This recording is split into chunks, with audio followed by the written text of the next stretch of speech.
Welcome back to the Ultimate Class Showdown. We've officially upgraded to a battle map, and we'll jump straight into the action with the Paladin taking on the Wizard.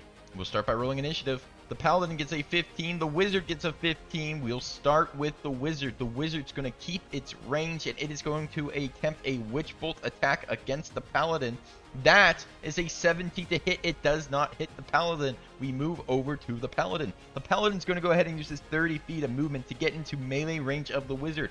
It is then going to attempt a longsword attack against the Wizard, and that is a natural 20. It will deal critical damage, and that is 11 damage to the Wizard. That is a dead Wizard. We now move on to the Bard versus the Warlock in this magical showdown. We start by rolling initiative. The Bard gets an 18, the Warlock gets a 4. We'll start with the Bard. The Bard is going to go ahead and try and Guiding Bolt the Warlock. That will be a 23 to hit. It will hit, and it's going to deal a whopping 10 damage to the Warlock, and that is a dead Warlock. We now move on to the winner's round 3 action with the Rogue taking on the Monk. We'll start by rolling initiative. The Monk gets a 14, the Rogue gets a 7. We'll start with the Monk. The Monk is going to go ahead and use his movement speed to get into melee range of the Rogue. It is then going to attempt an unarmed strike against the Rogue. That is a 24 to hit. That will hit, and he will slap the Rogue across the face for 4 damage. But we are not done there. The Monk is then going to do a bonus action unarmed strike. This time it will be a 20 to hit. It will hit, and he will backhand the Rogue for a total of 8 damage to the Rogue, and that is a dead Rogue. We now move on to the Barbarian versus the Fighter. We'll start by rolling initiative. The Barbarian gets a 10, the Fighter gets a 3. We'll start with the Barbarian, which is going to go ahead and close the gap to melee range. It is then going to rage as it goes ahead and swings its great axe at the Fighter.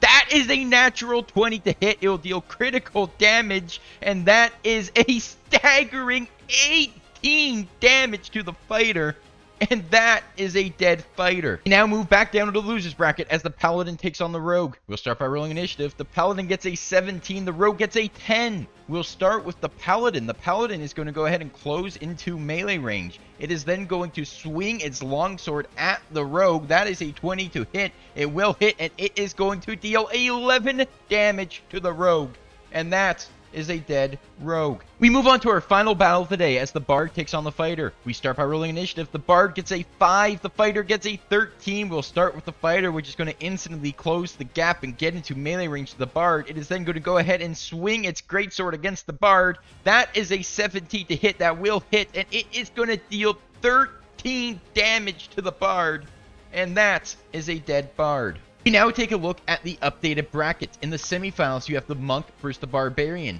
In Losers Round 4, you have the Paladin versus the Fighter. Losers Round 5 will be the winner of Losers Round 4 versus the losers of the semifinals. And in the Grand Finals, fighting for your spot as the Ultimate Class will be the winner of Losers Round 5 versus the winner of the semifinals. We also say goodbye to the Rogue, the Bard, the Warlock, and the Wizard, which have all been eliminated from our tournament tonight. That'll be all for the action today. Be sure to subscribe and tune back in for the grand finale.